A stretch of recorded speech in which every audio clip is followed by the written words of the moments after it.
Controversial ആയിട്ടൊരു സാധനമാണ്. അച്ഛൻ വേണമെന്നില്ല കുട്ടി ജനിക്കാൻ. പിതാവ് എന്ന് പറയുന്നത് എവിടെ നിന്നും ആവട്ടെ, അയാളുടെ ഡ്യൂട്ടി എന്ന് പറയുന്നത് നല്ലൊരു വിത്ത് കൊടുക്കുക. അമ്മയുടെ ജാതകവുമായിട്ട് ബന്ധപ്പെട്ടാണ് അച്ഛൻ്റെ ഭാഗ്യം പോലും ഇരിക്കുന്നത്. ശിവഭഗവാനെ ബേസ് ചെയ്തിട്ടാണ് ഭാരതം നിലകൊള്ളുന്നത്. അവരെനിക്ക് ജന്മം നൽകിയത് ശ്രീനാരായണ ഗുരു പറഞ്ഞിട്ടുള്ള സിസ്റ്റം അനുസരിച്ചാണ്. ഒരു നല്ല കുട്ടിക്ക് എങ്ങനെ ജന്മം നൽകണമെന്ന് അവർക്കറിയാമായിരുന്നു. ഞാൻ പോക്കരിത്തരത്തിൻ്റെ മുകളിലുള്ള ഏറ്റവും നല്ല പോക്കരിത്തരം ചെയ്യുമ്പോൾ അച്ഛനും അമ്മയും പറയുന്നത്. ഇത് ഞാൻ ഈ ബ്രഹ്മജ്ഞാനി ആയതിനു ശേഷമാണ് എനിക്ക് മനസ്സിലായത് അവർ ചെയ്ത പുണ്യകർമ്മത്തിൻ്റെ ഭാഗമായിട്ടാണ് ഞാൻ അവരുടെ ഉള്ളിൽ വന്നത്.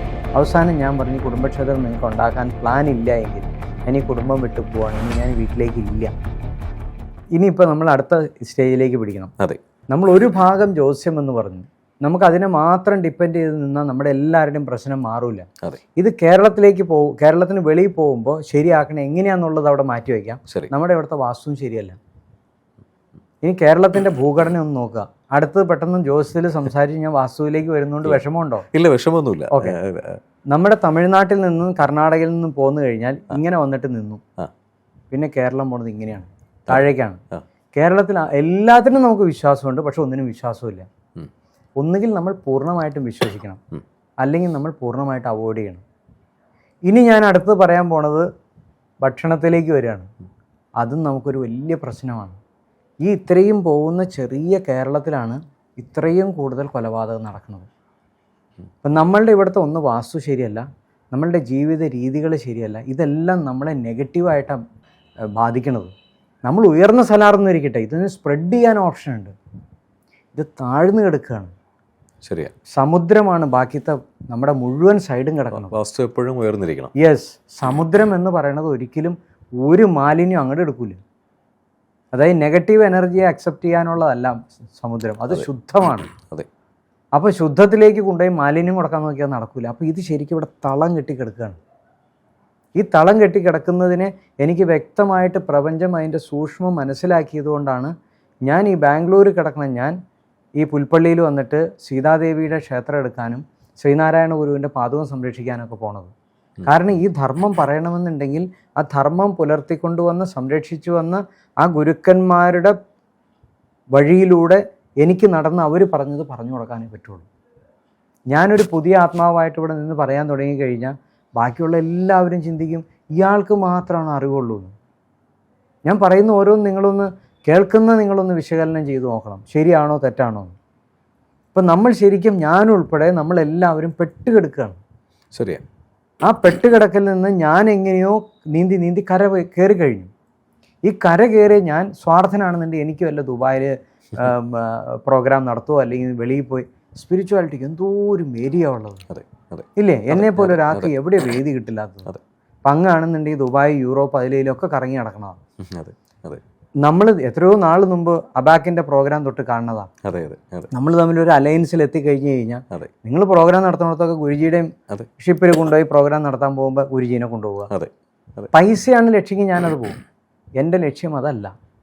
ഇപ്പം ഞാൻ ഭാരതത്തിൻ്റെ ഒരു ശാസ്ത്രം അനുസരിച്ച്, അതായത് വാസ്തുശാസ്ത്രം അനുസരിച്ച് പറയുകയാണെന്നുണ്ടെങ്കിൽ ശിവഭഗവാനെ ബേസ് ചെയ്തിട്ടാണ് ഭാരതം നിലകൊള്ളുന്നത്. ഇപ്പോൾ ശിവൻ്റെ പാദം എന്ന് പറയുന്നത് കേരളത്തിലാണ്. ഇങ്ങനെ നിൽക്കുമ്പോൾ താണ്ഡവത്തിൻ്റെ റൈറ്റ് ലെഗ് നിൽക്കുന്നത് തമിഴ്നാട്ടിലേക്കാണ്. ഡാൻസിൻ്റെ ഈ പൊസിഷൻ എന്ന് പറയുന്നത് ഇത് മുഴുവൻ കണക്ട് ചെയ്ത് വരുമ്പോൾ നമ്മുടെ കുംഭമേളയുടെ ഏരിയയില്ലേ, അതും വാരണാസി മുതൽ നമ്മുടെ മഹാരാഷ്ട്ര മുതൽ കിടക്കുന്ന ഓരോ പോയിൻറ്റ്സും ശിവഭഗവാന്റെ പ്രധാന അംഗഭാഗങ്ങളും തമ്മിൽ കണക്ട് ചെയ്ത് നിൽക്കുകയാണ്. ഇതൊക്കെ ധ്യാനത്തിലൂടെ മനസ്സിലാവണതാണ്. ഇതൊന്നും നമ്മൾ പറയാൻ വേണ്ടി വെറുതെ പറഞ്ഞല്ല. സ്പിരിച്വാലിറ്റിക്ക് ഇന്ത്യ എന്ന് പറയുന്നത് ഭയങ്കര പ്രാധാന്യമുള്ളൊരു സ്ഥലമാണ്. ലോകത്തിനെങ്ങും ഇത്രയും പ്രാധാന്യമില്ല. അതെന്തുകൊണ്ടാണെന്ന് ചോദിച്ചു കഴിഞ്ഞാൽ പണ്ടത്തെ ഋഷിമാർ ഇതിൻ്റെ എല്ലാം ബേസ് വച്ചിരുന്നത് ഇവിടെയാണ്. ഇപ്പോൾ നമ്മൾ പെട്ടെന്നൊരാൾ ചോദിക്കും ഇതെന്താ ഭാരതത്തിൽ മാത്രം ഈ സ്പിരിച്വാലിറ്റിക്ക് പ്രാധാന്യം. ഈ ഇന്ത്യക്ക് ഒത്തിരി പ്രധാനമന്ത്രിമാരുണ്ടാകും, മോദിജിക്ക് മാത്രം എന്താ ഒരു പ്രാധാന്യം? ഒരു ഉപാസകനാണ്. അതുപോലെ തന്നെ ഇവിടെ ഉപാസകന്മാരായിട്ടുള്ള കണ്ടമാനം ആൾക്കാരുണ്ടായിരുന്നു. അത് കൂടുതലും സൗത്തിൽ തന്നെയായിരുന്നു, നോർത്തിലല്ല. വ്യാസനാവട്ടെ, വ്യാസൻ എന്നൊന്നും പറയാൻ പാടില്ല, വ്യാസ ഭഗവാനാവട്ടെ, അതുപോലെ വാൽമീകി മഹർഷി ആവട്ടെ, പിന്നെ അയ്യോ എൻ്റെ നാവിലിപ്പോൾ പേരുകൾ തന്നില്ല, അനേകം ഋഷിമാർ അതിനുശേഷം വന്നു കഴിഞ്ഞാൽ ശങ്കരാചാര്യർ, ശ്രീനാരായണ ഗുരു, ചട്ടമ്പി സ്വാമികൾ, ഇങ്ങനെ കെടുക്കുക, ഇങ്ങനെ ഒരു ലിസ്റ്റ്. ഇപ്പോൾ ലാസ്റ്റ് വന്ന അമൃതാനന്ദമയി. അതെ, ഈ സ്പിരിച്വൽ പേഴ്സൺസ് എന്താണ് ഇവിടെ മാത്രം ഉണ്ടാവുന്നത്? ഇവരൊക്കെ ധരിച്ചു വെച്ചേക്കുന്നത് ഇതിങ്ങനെ പൊട്ടിമൊളിക്കുന്ന എന്താണ്, എന്തോ ഒരു സാധനം എന്ന് പറയുമല്ലോ, മനുഷ്യ ദൈവങ്ങളാണ്. ഇതൊന്നും മനുഷ്യ ദൈവമല്ല. ഈ പറഞ്ഞവരാരും അവരാരും മനുഷ്യ ദൈവമായിട്ട് പറഞ്ഞിട്ടില്ല. വെളിയിൽ നിൽക്കുന്നവർക്ക് തോന്നണതാണ്. ഞാൻ ഉൾപ്പെടെ ഈ പറയുന്ന എല്ലാവരും സാധാരണയിൽ സാധാരണക്കാരനായിട്ട് വെറും ലളിത ജീവിതം നയിക്കുന്നത്. ആർക്കും ഈ പറയുന്ന ആഡംബരോ ജാടയോ ഒന്നുമില്ല. പക്ഷെ എന്തുകൊണ്ടാണ് സമൂഹം അങ്ങനെ ചിന്തിക്കണമെന്ന് ചോദിച്ചാൽ എനിക്കറിയാൻ പാടില്ല. ഇതൊരു ആത്മാർത്ഥ സത്യം പച്ചയ്ക്ക് പറയാം. ഇത് പറയാൻ വേദി കിട്ടിയാലല്ലേ പറയാൻ പറ്റുള്ളൂ. പ്രദീപ് ഇങ്ങനെ ഒരു ചോദ്യം ചോദിച്ചപ്പോൾ എനിക്കിങ്ങനെ പറയാൻ അവസരം കിട്ടുന്നു. എല്ലാവർക്കും എൻ്റെ ഭക്ഷണക്കാരി അറിയാനാ താല്പര്യമുള്ളൂ. എൻ്റെ നോളജ് എന്താണോ, അല്ലെങ്കിൽ അതിൽ നിന്ന് ഭാരതത്തിന് എങ്ങനെ ഗുണം കിട്ടുന്നോ ആരും നോക്കണില്ല. അപ്പോൾ ഈ പറയുന്ന നമ്മുടെ ജ്യോതിശാസ്ത്രം മാത്രം വച്ചിട്ടല്ല അവരുടെ ജീവിതത്തിൽ ഈ മാറ്റം ഉണ്ടാവുന്നത്. അവരുടെ അച്ഛനും അമ്മയും കിടക്കുന്ന വാസ്തു ശരിയല്ലാത്തതുകൊണ്ട് അവർക്ക് പിറന്ന കുട്ടിയുടെ ജന്മനക്ഷത്രം പ്രപഞ്ചം തന്നെ മാറ്റി കൊടുത്തു. ഇത് അംഗീകരിക്കാൻ പറ്റുണ്ടോ? ഞാനീ പറയുന്നത് ഡൈജസ്റ്റബിൾ ആണോ? എനിക്ക് പറ്റുന്നുണ്ട്. ഇത് മതി സമൂഹത്തിനും. ഇപ്പം ഞാനും എൻ്റെ ധർമ്മപത്നിയും ധർമ്മത്തിലാണ് ജീവിക്കുന്നതെന്നുണ്ടെങ്കിൽ എൻ്റെ പ്രസവം എടുക്കുന്ന സമയത്ത് എൻ്റെ നേഴ്സ് ഓട്ടോമാറ്റിക്കലി ആ സമയം ബ്രെയിനിൽ കുറിച്ചിടും. എൻ്റെ അച്ഛനും അമ്മയും എന്നെ പ്രസവിച്ചത് ഒരു ഗവൺമെൻറ് ഹോസ്പിറ്റലാണ്. അല്ല സോറി, കുറുപ്പമ്പടിക്ക് സാൻജോ ഹോസ്പിറ്റലാണ്, ഗവൺമെൻറ് ഹോസ്പിറ്റലല്ല, സാൻജോ ഹോസ്പിറ്റലാണ്. എന്നെ പ്രസവം എടുത്ത സമയത്ത് അടുത്ത ബെഡിൽ വേറെ ആരോ കൂടി ഉണ്ടായിരുന്നു. ആ കുട്ടി ഞാനും ഒന്ന് മാറിപ്പോയായിരുന്നെങ്കിലോ, ഞാൻ അവരുടെ വീട്ടിലെ മകനായി പോയനല്ലേ. ഞാൻ മാറിയില്ല. എൻ്റെ അച്ഛനും അമ്മയും അവരെപ്പോഴും പറഞ്ഞ് കേട്ട എനിക്ക് ഓർമ്മയുണ്ട്.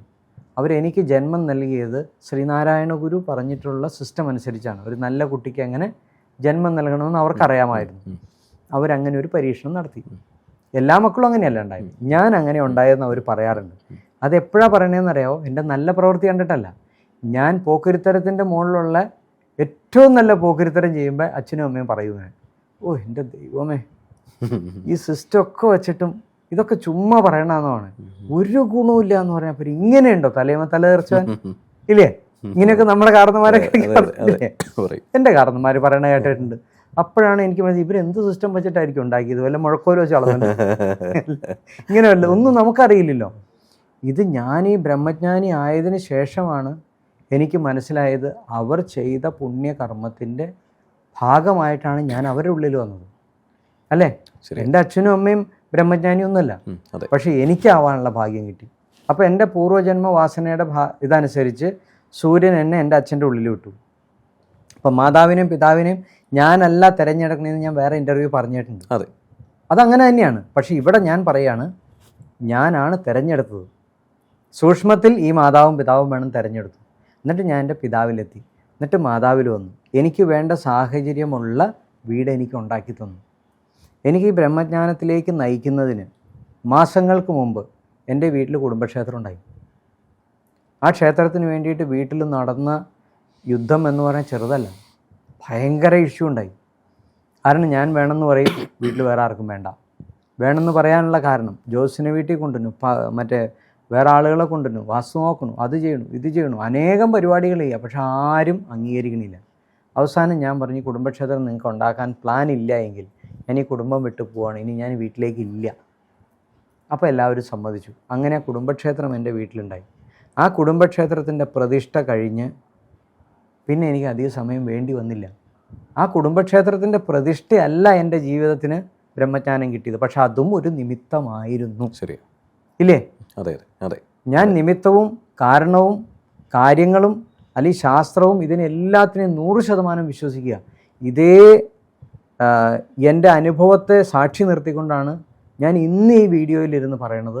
ശ്രീനാരായണ ഗുരുവിൻ്റെ പാദുകം സംരക്ഷിക്കപ്പെടണം, സീതാദേവിയുടെ ക്ഷേത്രവും സൃഷ്ടിക്കപ്പെടണം. ഇത് രണ്ടും നടന്നാൽ കേരളം എന്ന് പറയുന്നത് ഭൂസ്ഥിതി, അതായത് ഭൂമിശാസ്ത്രം അനുസരിച്ച് താഴ്ന്നു കിടക്കണം, അവിടെ കിടന്നോളൂ. ജ്യോതിശാസ്ത്രം അനുസരിച്ചും വാസ്തുശാസ്ത്രം അനുസരിച്ച് ഇതങ്ങ് എലിവേറ്റ് ചെയ്യപ്പെടും. പിന്നെ ഇതിൻ്റെ തലയിലെടുത്ത് തീരുമാനിക്കാൻ പോണത് ഭാരതമാണ്, കേരളമല്ല. പിന്നെ അത് ഭാരതത്തിൻ്റെ പ്രധാനപ്പെട്ടൊരു ഭാഗമായിട്ട് മാറുകയാണ്, നമ്മൾ പോലും അറിയാണ്ട് മാറും. ഈ കേരളം നന്നാവുന്നതോടെയാണ് ഭാരതം ലോകം മുഴുവൻ അറിയപ്പെടാൻ പോണത്. സിമ്പിളായിട്ടൊന്ന് ആലോചിച്ച് നോക്ക്. നമ്മുടെ കേരളീയർ ലോകത്തിൻ്റെ ഒരു ഭാഗത്തും ഇല്ലാത്തതില്ല. എല്ലാ സ്ഥലങ്ങളിലും ഉണ്ട്. എല്ലാ സ്ഥലത്തും. ചന്ദ്രനിൽ പോലും പോയപ്പോൾ അവിടെ ആദ്യമായിട്ട് ചായക്കട ഉണ്ടാകുന്ന മലയാളിയിലാണെന്നാ പറഞ്ഞത്. ദസ്മേ ഗുരുജി, ഞാൻ ഈ ഒരു IAF എന്നുള്ള organisation, US based organisation, international astrology federation, അപ്പോൾ അതിൻ്റെ CEO ഉണ്ടായിരുന്നു. ഞാൻ ഓൾമോസ്റ്റ് എല്ലാ രാജ്യങ്ങളിലും കോൺക്ലേവ് ചെയ്യുമായിരുന്നു. ഇന്ന് ഇന്ത്യയിൽ നിൽക്കുന്ന അജയ് ബാംബി മുതൽ കേരളത്തിലെ കാണിപ്പയ്യർ ഉൾപ്പെടെ എല്ലാ ലീഡിങ് ജ്യോതിഷന്മാരും എല്ലാ സ്പിരിച്വൽ ഹീലേഴ്സും അവിടെ വരും, ഈ പ്രോഗ്രാമിന് വരും. അപ്പോൾ നമ്മൾ ഒരു രാജ്യത്ത് പ്രോഗ്രാം ചെയ്യുമ്പോൾ ആദ്യത്തെ മെയിൻ സംഭവം ആ രാജ്യത്തിൻ്റെ എക്കോണമിയെക്കുറിച്ച് പറയുക എന്നുള്ളതാണ്. തായ്ലൻഡിലും സിംഗപ്പൂരിലും ഞാൻ കൊടുത്ത അടുത്ത 10 വർഷം സിംഗപ്പൂരിൻ്റെ എക്കോണമിയെക്കുറിച്ച് പഠിക്കാൻ ആരൊക്കെ ഉണ്ടെന്ന് ചോദിക്കുന്നു. അപ്പോൾ കുറേ ജ്യോതിഷന്മാർ വരും. അപ്പോൾ എല്ലാവരും അവരുടെ കഥകൾ പറയും. ഞാനതാണ് ഇതാണ് ഞാൻ പറയാം. എല്ലാവർക്കും വെൽക്കം. സബ്ജക്റ്റ് പരമായി ആര് സംസാരിക്കും എന്നുള്ളതാണ്. അപ്പോൾ നമ്മൾ കൊടുക്കുന്ന ടാസ്ക് അതിൻ്റെ ഡേറ്റ് ഓഫ് ബർത്തും ടൈം ഓഫ് ബർത്തും എടുത്ത് നിങ്ങൾക്ക് പ്രഡിക്റ്റ് ചെയ്യാം. എന്ത് കേസിലാണ് പ്രഡിക്റ്റ് ചെയ്തത്, നവാംശമാണോ അല്ലെങ്കിൽ രാശി ചാർട്ടിൽ നിന്നാണോ, ഓരോ ഗ്രഹബലം അനുസരിച്ച് അത് പ്രഡിക്റ്റ് ചെയ്യാം. അപ്പോൾ കുറേ പേര് പറയും. 10 പേര് പറയുമ്പോൾ 1, 2, 3 പേരുടെ പ്രഡിക്ഷൻസ് വളരെ ആക്യുറസി ആയിരിക്കാം, അല്ലെങ്കിൽ സയൻറ്റിഫിക് ആയിരിക്കാം. ഇതെല്ലാം നടക്കും. പക്ഷേ ഇവിടെ ആ പറയുന്ന സംഭവം സ്വന്തം ലൈഫിലേക്ക് വരുമ്പോൾ ലീഡ് ചെയ്ത് നിൽക്കുന്ന ജ്യോതിഷനാണെങ്കിലും സാധാരണ ജ്യോതിഷനാണെങ്കിലും ഒരു സ്വാമിജി ആണെങ്കിലും, ഇപ്പോൾ തസ്മൈ ഗുരുജിയെ കണ്ടു കഴിഞ്ഞാൽ ആൾക്കാർ ഓടി വരുമ്പോൾ ഗുരുജി നമസ്തേ പ്രണാമം എന്ന് പറയും. അത് സ്വാഭാവിക മര്യാദയായിരിക്കാം, ബഹുമാനമായിരിക്കാം, ചിലപ്പോൾ സ്നേഹമായിരിക്കാം. ഇതിനും അപ്പുറം സ്വാമിജി ഒന്ന് പരീക്ഷിക്കാം. ഗുരുജി നമസ്തേ, എൻ്റെ ജീവിതം രക്ഷപ്പെടുമോ? ഇങ്ങനെ വരുന്ന ഒരുപാട് ആൾക്കാരുണ്ട്. കാരണം ആൾക്കാർക്ക് മടുത്തുപോയി ജീവിതം, പല രീതിയിൽ പല പ്രശ്നങ്ങൾ അനുഭവിച്ച്. പക്ഷെ അവർ തിരിച്ചറിവ് വന്നു കഴിഞ്ഞാൽ ഈ ജന്മം എന്തുകൊണ്ടാണ് അങ്ങനെ ആയെന്ന് അവർക്ക് മനസ്സിലാവും. ഗുരുജി പറഞ്ഞോളൂ, ചിലപ്പോൾ അത് മനസ്സിലാക്കാനുള്ള വിവരം ഉണ്ടെങ്കിൽ വന്ന് ചോദിക്കില്ലല്ലോ. അതെ, ജീവിതം രക്ഷപ്പെടണം അല്ലെങ്കിൽ എൻ്റെ കുടുംബം നേരെ പോകണം എന്ന് ആഗ്രഹിക്കാതെ ആരും തന്നെ ഇല്ല. ഇപ്പോൾ ഞാനും ഒരു സമയത്ത് അങ്ങനെയായിരുന്നു. ആരെയും കാണുമ്പോൾ ചോദിക്കും, എങ്ങനെയാണ് ജീവിതം രക്ഷപ്പെടുക, എൻ്റെ വഴി മാറുമോ, ജീവിതം മാറുമോ? അതും ജ്യോതിഷ ഇൻഡസ്ട്രിയിലാണ് നിൽക്കുന്നത്. ഇത്രയും ജ്യോതിഷന്മാർ കൂടെ ഉണ്ട്, ഇവരെന്നെ രക്ഷപ്പെടുത്തും. മൂഢമായ വിശ്വാസമായിരുന്നു. അവരെ ജോലി തന്നെ രക്ഷപ്പെടുത്തുകയല്ല എന്നുള്ള പിന്നെ എനിക്ക് മനസ്സിലായി. അപ്പോൾ നമ്മൾ ഗുരുജിയെ കാണുന്നു, ചോദിക്കുന്നു ഗുരുജി രക്ഷപ്പെടുമോ? അപ്പോൾ ഗുരുജിക്ക് ആ ഒരു നോളജ് ഉള്ളത് കൊണ്ട് ഇതൊന്നും ആപ്ലിക്കബിൾ അല്ല പറയും. പക്ഷേ സാധാരണ ഒരാൾ ഡിപ്പെൻഡ് ചെയ്യുന്ന ഗുരുജി പറഞ്ഞ പോലെ ഒന്ന് AIയോ അല്ലെങ്കിൽ സോഫ്റ്റ്വെയറോ ആയിരിക്കും. അപ്പോൾ ഒരു ഹസ്ബൻഡിൻ്റെ സ്ഥലം കേരളമാണെങ്കിൽ വൈഫ് മേ ബി ഡെൻമാർക്കിലോ അല്ലെങ്കിൽ ഏതെങ്കിലും സ്കാൻഡിനേവിയൻ കൺട്രീസിലോ അല്ലെങ്കിൽ ദുബായിലോ ആയിരിക്കും. അപ്പോൾ കുട്ടി ജനിച്ചിരിക്കുന്ന അവിടെയാണ്. അപ്പോൾ ഏത് കാൽക്കുലേഷൻ പ്രകാരമായിരിക്കും കുട്ടിയുടെ ജാതകം ഉണ്ടാക്കുന്നത്? ഒരുപാട് കാൽക്കുലേഷനുണ്ട്. ഫ്രാഗ്നയനാംശയുണ്ട്, ചിത്രപക്ഷയുണ്ട്, ലഹരിയുണ്ട്, രാമനുണ്ട്, എല്ലാം ഉണ്ട്. ഇതൊന്നും സാധാരണപ്പെട്ട ആൾക്കാർക്ക് ബോധറേഷനില്ല, അവർക്കൊന്നും ഒന്നും അറിയില്ല. പക്ഷേ ഇവിടെ കോംപ്ലിക്കേറ്റഡ് ആവുന്ന അവരുടെ ലൈഫാണെന്നുള്ള അവർ അറിയുന്നില്ല. ജ്യോതിഷൻ ഇരിക്കുന്ന കേരളത്തിൽ ജ്യോതിഷൻ ഇവിടെ വിശ്വസിക്കുന്ന ലഹരി അയനാംശ പ്രകാരം കണക്ക് കൂട്ടുന്നു, കൊടുക്കുന്നു. ആ അമ്മ ജനിച്ചിരിക്കുന്നത് ഡെൻമാർക്കിൽ, അവിടെ 0 അയനാംശ വേണം. അപ്പൊ സ്വാഭാവികമായിട്ടും കുട്ടി ഇവിടെ മലയാളി കുട്ടിയായി. ഈ കുട്ടി വളർന്നു വരുന്ന സമയങ്ങളിൽ ജീവിതത്തിന് ഏറ്റവും കൂടുതൽ ആവശ്യമാണ് ഈ ജാതകമാണ് മരണം വരെയും കൊണ്ട് കിടക്കുന്നത്. അതെ. അപ്പോൾ ഇത് എവിടെയാണ് ശരി? ഇവിടെ വലിയൊരു മിസ്റ്റേക്ക് നമുക്ക് പറ്റിയേക്കണമെന്ന് പറയാം. ഇത് എവിടെ നിന്ന് ആരാ കൊണ്ടുവന്നതെന്ന് എനിക്കറിയില്ല. ഇവിടെ എപ്പോഴും നമ്മൾ പിതാവിൻ്റെ അംശം വെച്ചിട്ട് പിതാവിൻ്റെ ഇതിലേക്കാണ് കൊണ്ടുപോകുന്നത്. അതെ. പക്ഷെ നമ്മുടെ ഭാരതീയ സംസ്കാരത്തിൽ മാതാവിനാണ് പ്രാധാന്യം. അതെ. മാതുലൻ, മാതാവ്, ഇങ്ങനെ ഈ രീതിക്കാണ് നമ്മുടെ പണ്ടത്തെ സിസ്റ്റം പോയിക്കൊണ്ടിരുന്നത്. ഇപ്പോഴും നമ്മുടെ, എനിക്ക് തോന്നുന്നു നായർ നമ്പൂരി സിസ്റ്റത്തിൽ ഈ മരുമക്കത്തായ ആണെന്നാവണല്ലേ, അതാണ് കറക്റ്റ് ആയിട്ടുള്ള രീതി. അപ്പൊ അമ്മ എവിടെ ജനിച്ചു, അമ്മ നോക്കുക, അമ്മയുടെ ഉള്ളിലാണ് കുട്ടി ജനിക്കുന്നത്. അച്ഛൻ ഒരു കാരണക്കാരനാണ്. ഇത് ഞാൻ ഈ പറയുമ്പോൾ ഇത് കോൺട്രവേഴ്ഷ്യൽ ആയിട്ടൊരു സാധനമാണ്. അച്ഛൻ വേണമെന്നില്ല കുട്ടി ജനിക്കാൻ. വെറും സൂര്യന്റെ സഹായം ഉണ്ടെങ്കിൽ അത് വലിയൊരു സബ്ജക്റ്റാണ്, നമുക്ക് വേറെ ഗുരുചേട്ടനൊക്കെ കോൺട്രവേഴ്സി ഉള്ള സംഭവം. ഓക്കെ. അപ്പോ നമ്മുടെ സിസ്റ്റം അനുസരിച്ച് പിതാവ് എന്ന് പറയുന്നത് എവിടെ നിന്നും ആവട്ടെ, അയാളുടെ ഡ്യൂട്ടി എന്ന് പറയുന്നത് നല്ലൊരു വിത്ത് കൊടുക്കുക. അതെ, അത്രേ ഉള്ളൂ. അത് കഴിഞ്ഞാൽ ഈ കുട്ടി വളരുന്ന മുഴുവൻ അമ്മയുടെയിലാണ്. അമ്മയുടെ ജാതകവുമായിട്ട് ബന്ധപ്പെട്ടാണ് അച്ഛൻ്റെ ഭാഗ്യം പോലും ഇരിക്കുന്നത്.